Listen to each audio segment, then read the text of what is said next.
Hello అండి, అందరికీ నమస్కారం. పచ్చిశనగపప్పు ఆనపకాయ కలిపి చేసిన కూర చాలా బాగుంటుంది. నేను ఎలా చేశానో ఒకసారి చూపిస్తాను. ఇది మామూలు సొరకాయ మంచిదండి, హెల్త్కి తినాలంటే ఇష్టపడరు. ఒకసారి ఇలా చేసి చూడండి, చాలా బాగుంటుంది. లేత ఆనపకాయ ఒక 1/2 kg వరకు ఉన్నది నేను కట్ చేసేసాను చిన్న చిన్న ముక్కలుగా. ముందుగా గిన్నెలో అయినా వేసుకోవచ్చు, లేదంటే కుక్కర్లో అయినా అన్నీ కలిపి పెట్టేసుకోవచ్చు. నేను గిన్నెలోనే ఉడికిస్తున్నాను. ఆనపకాయ ముక్కలు, ఒక ఉల్లిపాయ ఇలా తరుక్కొని వేసుకోవాలి. దీంట్లోకి పచ్చిమిర్చి కారం చాలా బాగుంటుందండి. నేను 6 పెద్ద పెద్ద పచ్చిమిరపకాయలు వేసాను. ఆనపకాయ చప్పగా ఉంటుంది కదా, కొంచెం కారం ఎక్కువే పడుతుంది. ఒక టమాటా వేసాను. దీనిలోకి కొంచెం నీళ్లు వేసుకోవాలి, 1 గ్లాసు వరకును. మనం 1/2 కప్పు నానబెట్టుకున్నాను కదా ఇందాక, అవి కప్పు వరకు అయింది పచ్చిశనగపప్పు. దాన్ని కూడా వేసేసి అన్నీ ఒకసారి కలిపేసుకొని మూత పెట్టి మీడియం హీట్ మీద ఉడికించుకోవాలండి. పప్పు ఉడకడానికి నాకు 1/2 గంట వరకు టైం పట్టింది. కుక్కర్లో పెట్టుకున్నట్టయితే అన్నీ కలిపి ఒకసారి కుక్కర్లో పెట్టేసుకోవచ్చు. చూడండి, ఇలా సగం ఉడికిన తర్వాత కొద్దిగా పసుపు, కూరకి సరిపడా ఉప్పు, కారం తక్కువ వేసుకోవాలి, ఎందుకంటే పచ్చిమిరపకాయలు వేసుకున్నాం కాబట్టి. కొంచెం ఒక 1/2 స్పూన్ వరకు కారం వేసుకొని బాగా కలిపేసుకొని మరి కాసేపు ఉడికించుకోవాలన్నమాట. చూడండి, పప్పు ఉడికిపోయింది దాదాపుగా. చాలామంది ఇలా పలుకు పలుకుగా ఉంటేనే ఇష్టపడతారు. నాకు కొంచెం మెత్తగా ఇష్టం అనమాట, అందుకని నేను ఇంకా సేపు ఉడికిస్తున్నాను.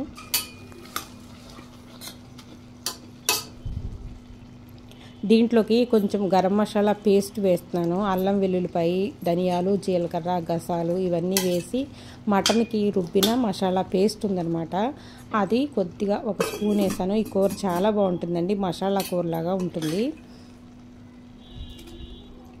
ఒకవేళ ఇప్పటి వరకు వండుకోనట్టయితే ఒకసారి ట్రై చేయండి.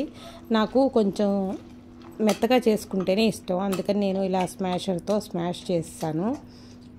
ఇది ఇలా చేసేస్తే మనకి చపాతీలోకి వాటిలోకి కూడా చాలా బాగుంటుంది తినడానికి. మరీ మెత్తగా అయిపోదు, చూడండి ఇలా పలుకు పలుకుగానే ఉంటుంది. అయిపోయిందండి కూర. దీనికి పోపు వేసేసుకుందాము. మనం పప్పుకు వేసుకునే పోపే. ఆవాలు, జీలకర్ర, వెల్లుల్లిపాయలు కొంచెం ఎక్కువ వేసుకోండి, కూర బాగుంటుంది. నేను పప్పులోకి కొంచెం వెల్లుల్లిపాయలు ఎక్కువ వేస్తాను.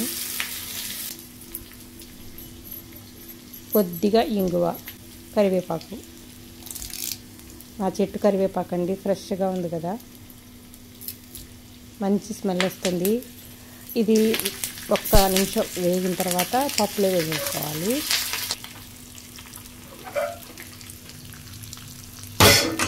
అంతేనండి, పోపు గుమగుమలాడిపోతుంది. పోపు వేసుకున్న తర్వాత బాగా కలిపేసుకుని 1 నిమిషం పాటు ఉడికించుకోవాలి. ఆ పోపు అంతా పప్పుకు పట్టాలి కదా. 1 నిమిషం ఉడికిన తర్వాత కొద్దిగా గరం మసాలా వేస్తున్నాను. పౌడర్ నేను ఇంట్లో తయారు చేసుకున్న గరం మసాలా పౌడర్ కొంచెం వేస్తున్నాను, 1 స్పూను, చిన్న స్పూన్ అన్నమాట, ఎక్కువ అవసరం లేదు. బాగుంటుందండి కూర, మసాలా కూరలాగా చాలా బాగుంటుంది. కొంచెం ఫైనల్గా కొత్తిమీర వేసేసుకుని దించేసుకుంటే కూర రెడీ అయిపోతుంది. అన్నంలోకైనా, చపాతీలోకైనా, దేంట్లోకైనా చాలా బాగుంటుంది. ఒకసారి ట్రై చేయండి. అంతేనండి. రెసిపీ నచ్చితే కనుక లైక్ చేయటం మర్చిపోకండి. అలాగే మీ ఫ్రెండ్స్కి, ఫ్యామిలీ మెంబర్స్కి షేర్ చేయటం మర్చిపోకండి. థ్యాంక్స్ అండి. Thanks for watching.